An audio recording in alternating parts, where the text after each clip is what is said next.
Hello everyone, and welcome back to episode 2 of Dying Light. If you remember, at the end of last episode, we just got a shot of Antison from Dr. Zara, and Raheem told us we need to go talk to Spike, as evidenced of here. Get a job from Spike. So now we are on part 2 of the tutorial, basically. This is the part that's actually going to show you how to, fight zombies, really, even though I kind of already know how to do that. We also leveled up finishing last episode, so I have one survivalist point now. And I really don't like the skill tree, because you really, at least not in this game, because you really don't have a choice. The first one, that's all you can choose, is that.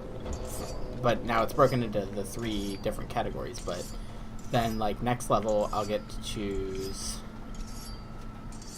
so that's survival level 2, so then 3, or that one. So those are my only 2 choices, is backpack and sent most of his best people and even to then, protect this place. You can unlock this entire tree throughout the entire game. So, if you just play enough, you unlock the whole tree. Kinda not the point, but whatever. Hey, Spike. I'm Crane. Just what I need. More unskilled labor. All right, shut up and pay attention. There are 2 types of airdrops. One is food, first aid supplies, survival gear, and such. The other kind is filled with Antison. The GRE sends in a one-way video feed that lets us know when they're on the way. Look, the trouble is, the airdrops with Antison keep getting raided by Rise's thugs, and without Antison, we're basically screwed. Rise and his boys only operate during the day, because going out after dark is a dandy way to get killed. But the next 2 Antison drops are coming down right at sunset tonight, and Brecken means to go after them. This may be our only chance to reach the airdrop. What's my part here? Well, as I said, going out at night is basically suicide. Or it would be if I hadn't been setting up safe zones and traps out there for weeks now, which I have. Now, Brecken and his team will be okay tonight so long as you get out there now and arm those traps. That's your part. All right. What are these traps and how do I arm them? You'll see. I'll be talking you through it. Just remember, without these traps, Brecken won't survive the night. And if he doesn't come back with Antison, we are lost. Before you head out there, grab some firecrackers. Made them myself. They make a fine distraction if you get in trouble. Alright. So, part of that skill that I unlocked in the survival trait taught me how to make firecrackers, lockpicks, and medkits. Or actually, I think you know how to make the medkits, but lockpicks, firecrackers, molotovs, and throwing stars. I don't have any, ingredients right now. But you can see down in the lower left now, I have an equipment, which is those firecrackers. The firecrackers are nice. These are just to track all the zombies in the area to the firecrackers.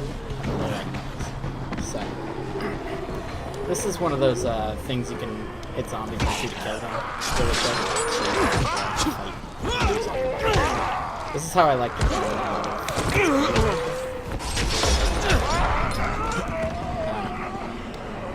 That being said, it doesn't always work, and it takes a lot of time.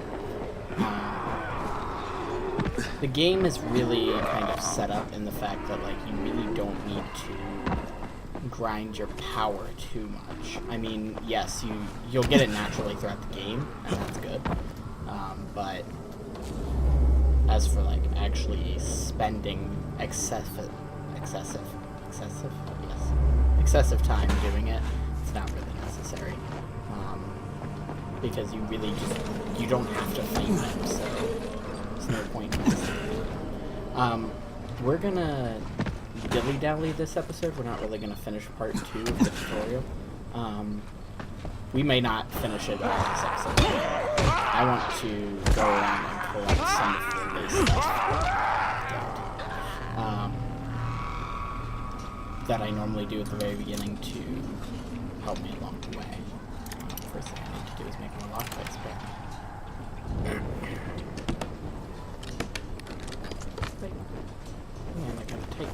the Titan that I just picked up is a it's a weapon upgrade right here. And so you can go to your weapons and hit for me, it's the left trigger, and then select things to put into the slot. In this case, I got Titan, which will give me +2 durability. They're pretty nice. You collect different ones in different places. The first place we're gonna go though is, I think it's right about here. So.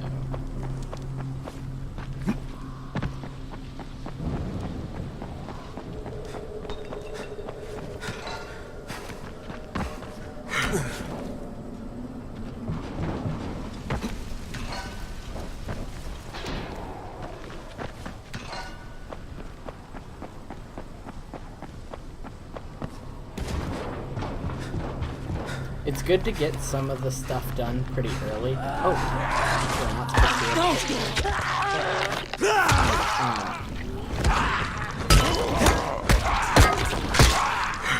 the other thing I don't like is that they don't give you like a finishing move until like level 4 or 5 with your first character. Oh, hi, this lumber. Trying to escape.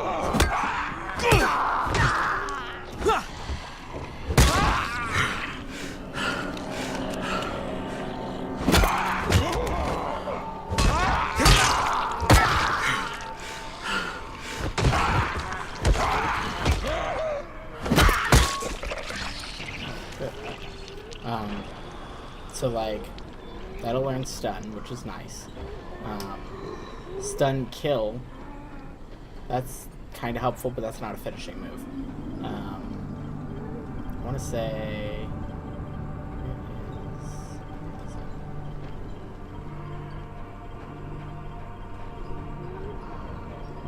you know what, it might be.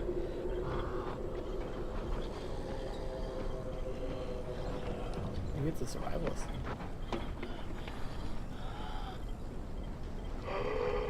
Bombs. I don't know where it is.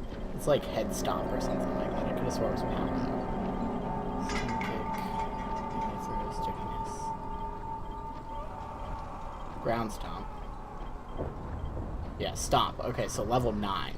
Level 9, you get like a finishing move, so you don't have to like beat them to death with your tool or weapon, which sucks because by that point you have weapons that can actually kill enemies in one hit, so you don't even have to like do that. Upgrading all the things. Learn dodge.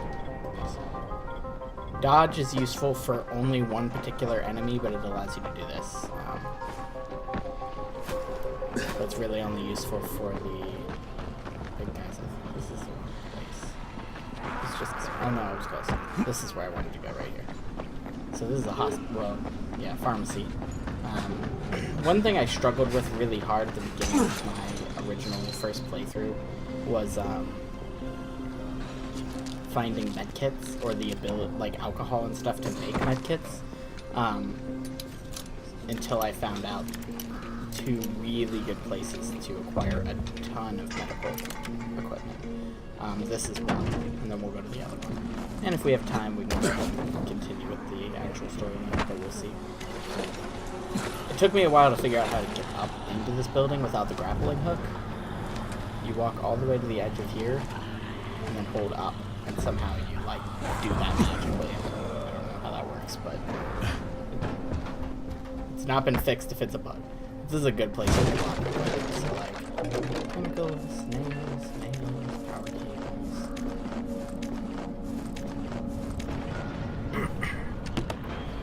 What I've learned is, like, it's much better to, like, spend the first couple days before you activate the day-night cycle, which happens not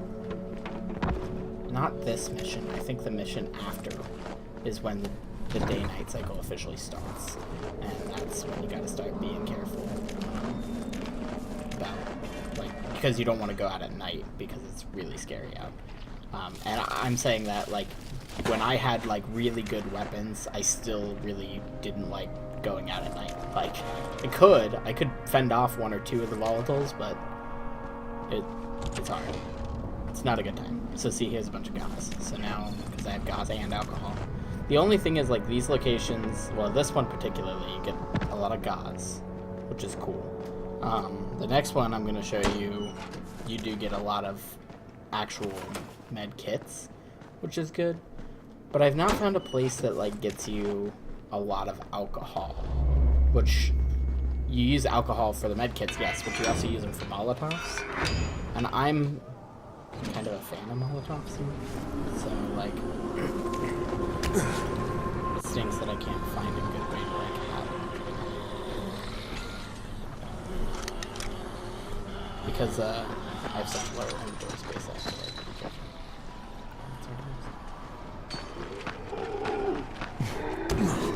So, we are now gonna go. Now, this is a higher level area, in my opinion. It's for when you are much farther in the game, technically. But doing it early on is good because there's not a lot of opposition. I really should have probably picked him just to make this easier for me. In normal, you heal instantly. If you saw my health bar in the top that entire time, it took a second. I think you heal 100 points. No, it looks like it might be 70. Okay, first, the car. Open the hood, connect the battery, that'll arm the trap.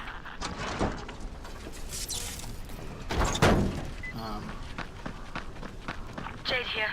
Is anyone outside right now? Urgent help needed. I'm outside. I'm working for Spike. You're Crane, right? Listen, our runner's trying to secure one of our safe houses for Brecken's mission. He's in a courtyard by Vefa and Mimar, surrounded by zombies. We gotta help him. Alright, I'm on it. But, oh, I forgot what we were talking about.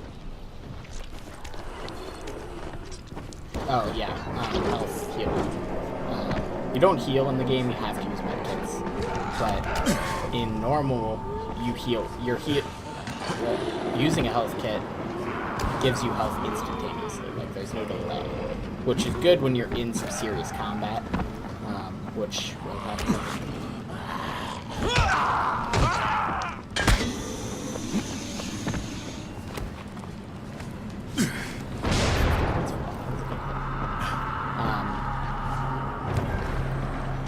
But in this case, I have to wait either a couple seconds or exactly how long. Okay. You're still alive, or are you dead? Okay. As long as he doesn't turn into a zombie. That'd be scary. Oh, hey, I found a statue.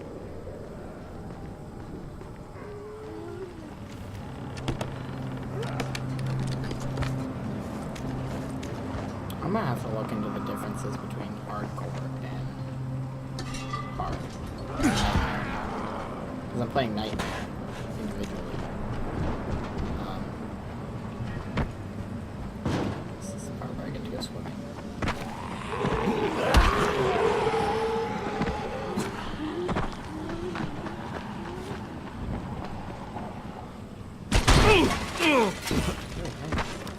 Oh, okay, never mind. I forgot. That's actually for the night mission. I didn't realize it was there though. Like, even though you're not on that mission, it's apparently scripted there until afterwards. It's good to know. It's funny when you like are quote breaking the game, like not following the rules, and like you notice weird things that you're like, huh? Because like that'll disappear after the mission that unlocks Night and Day for us, because that box is actually there for that mission, but normally they'll be spawned. There's only a couple in the map that are, a couple of the, that's one of the airdrop crates. There's a couple in the map that like are just always present, and they restock every day, which is good, because that means you can just run to those locations, pick them up, get extra. But I think the biggest difference between Nightmare is that, like, I would use use a lot of my stamina for, like, stupid stuff, like kicking, I think, takes stamina. all your power attacks, your sliding, your dodging. That's all.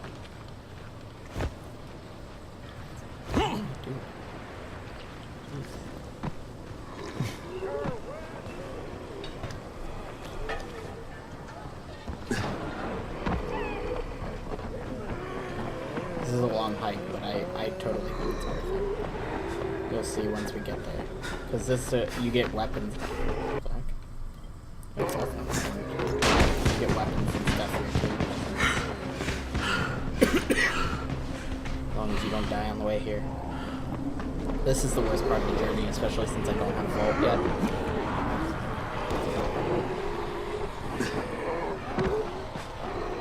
Wasn't even at the worst part of the journey. String's another one that I typically have trouble finding for Molotov cocktails, so it's good that I'm finding some. Here we go. Worst part of the journey is right here.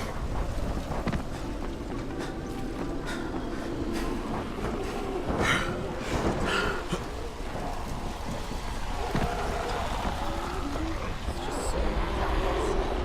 When I have Volt, I can just jump over the head.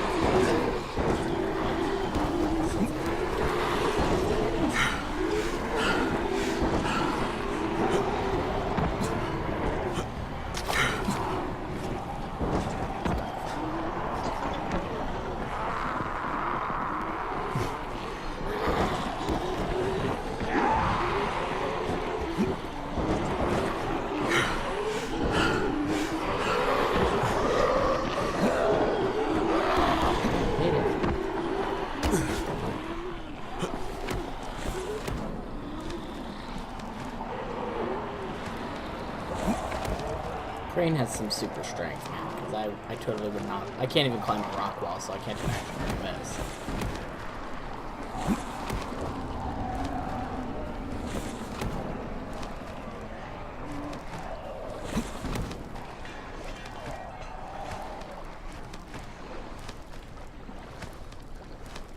Once you're up here, you're completely safe, like from zombies at least. So. Even though I've never even had a volatile get up there, so like I'm not sure that they can. Which is good, because that would be very bad for everyone. This is the part where like I struggle the most, is this particular part, just because it's really awkward. It's real confined. And I typically either overshoot or undershoot, and then I fall all the way back down and die. This one's not too bad because, well, I mean, sometimes I guess. Yeah, I've never fallen down this, actually.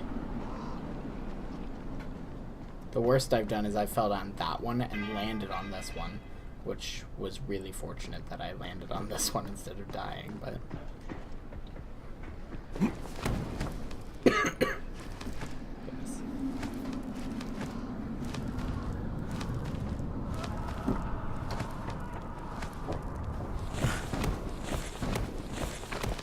Look at that. Can you imagine trying to throw yourself up that high?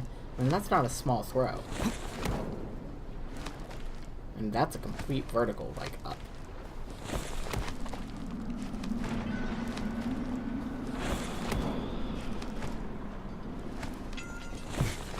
Nope, keep going. There you go.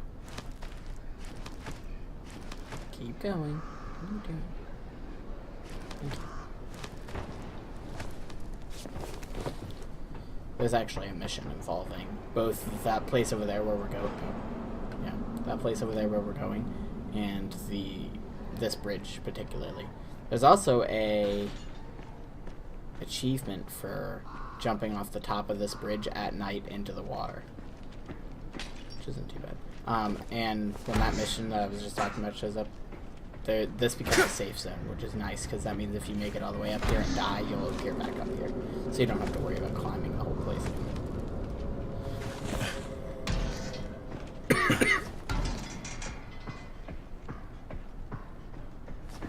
So now there's a rope here that you can take all the way over to that section. We're gonna skip that first because we're gonna get my favorite weapon add-on, which is all the way at the top here.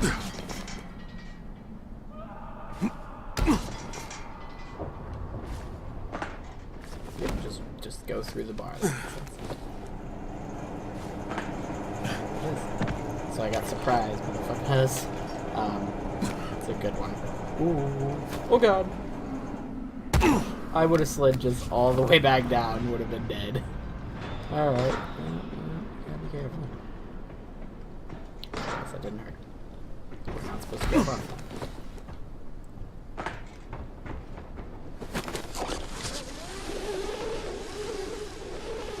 So, what I like about the surprise MF is, it's both toxic and electricity, I think. But,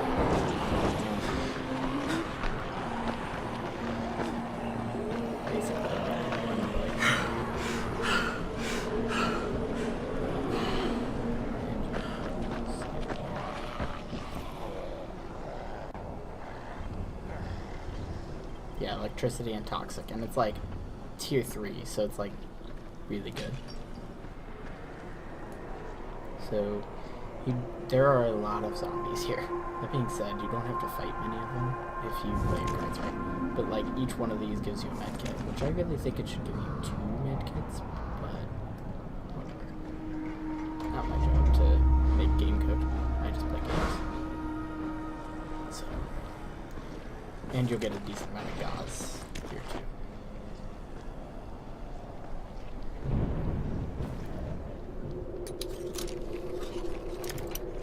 I think it's funny that, like, everyone kind of adopted this way of lockpicking. I can't tell you who started it, but I remember playing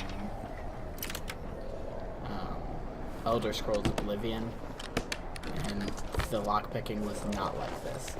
And then Fallout 3 I remember playing, and it was like this. And then, you know, Fallout 4 is like this, and so is Skyrim, so I can only assume that, like, somewhere in between those 2 sections of games is when we kind of switched how we thought lockpicking might be. I personally liked the Oblivion one, which, like, instead of, like, having to find it like this, you saw the tumblers and had to, like, hit them and lock them up at the right time. I thought it needed a little more skill sometimes than this. Whereas this is you're just kind of guessing where the, like, sweet spot is and turning. You break a lot more lockpicks like this. But, you know. Lots of dead people. It's got a stink in here, honestly. I'm glad I don't have to smell it in. It's really awful. By the way, watch where you swing your weapon, because that will explode and that will attract every zombie that's here to you. And possibly murder you. And it depends on how close you are. See, but I'm just saying, like, that little med pick I just picked up was 1, and then this is also 1. So it's like, why make them big like that? If they're only going to do 1.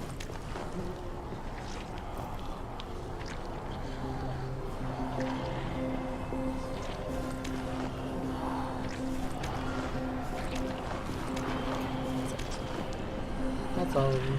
So now, but see, I got 13 med kits, and I can make 4 more. So, and that's only because I don't have enough alcohol, because I only got 4 alcohol, but I got 24 gauze. So now what I'll do is sneak over here and try and get as many of these police cars as I feel comfortable doing. The police cars are very hard.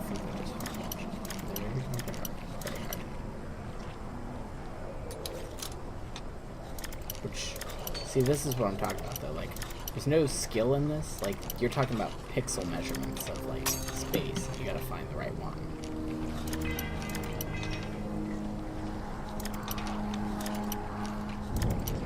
See, and I just don't think that's very fair.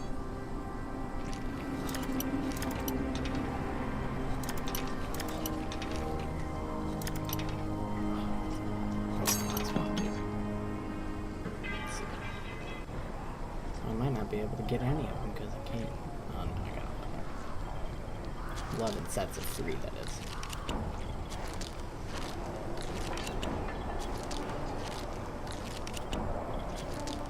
Hand-eye coordination and a little patience is what the tooltip says. And I believe every time you close it, it switches where it is. So, like, you can't, like, since I had to leave because I broke it. Maybe it's a... Come on, are you kidding me?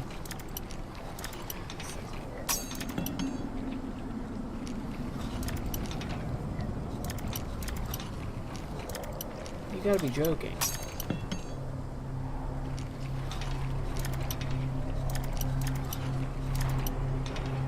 God, jeez. Stupid. It's a lousy wrench for that too.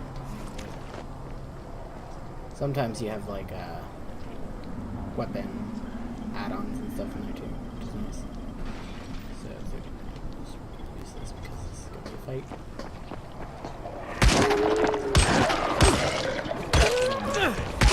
Hold on.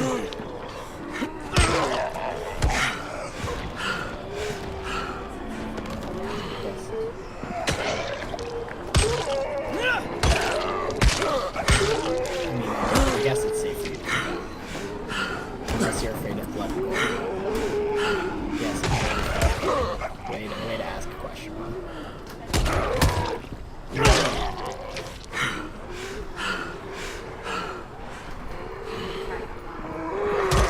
Yeah, he was very annoying. I was asleep. I'm not getting up to save him. You shouldn't have gone down. I'm surprised.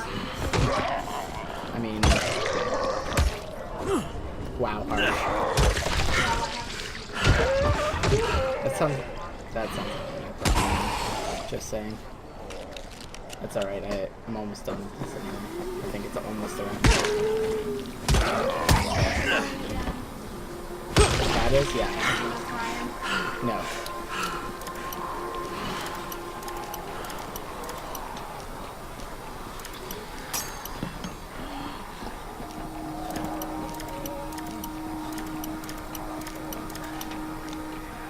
So close. Yeah, it got fixed today sometime. Huh? Yeah, I don't know. Angel, I went upstairs when I woke up and Angel said they came and fixed it, so.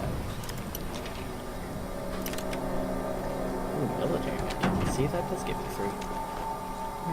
Can't give you 3. So I just get those 2 and then I leave. I think I can get the rest of this, but I'll normally wait until I have a decent amount of weaponry to fight off the giant horde that lives here. So, I was trying to do that. Which, by the way, this would probably kill you. Just so you know. Alright. So, it's a little early, but I think I'm going to go ahead and end this here. We'll probably come back, and I will be back at the tower, just because there's no point in watching me stroll across the city. So, until then, I'll see you guys next time.